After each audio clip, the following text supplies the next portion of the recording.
One beautiful spring day, a red rose blossomed in a forest. As the rose looked around, a pine tree nearby said, "What a beautiful flower. I wish I was that lovely."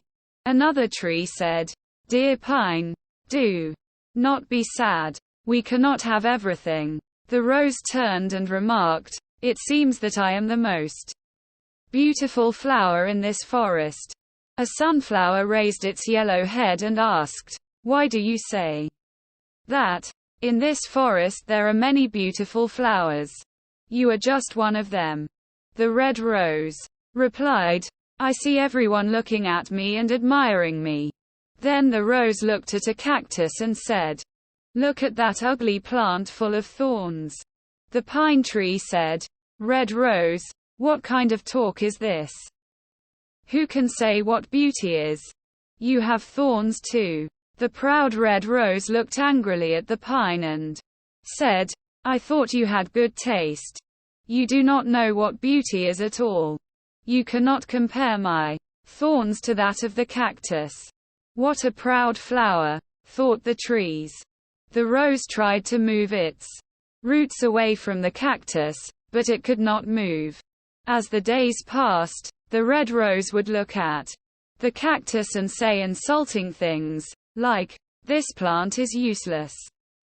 How sorry I am to be his neighbor." The cactus never got upset and even tried to advise the rose, saying, "God did not create any form of life without a purpose."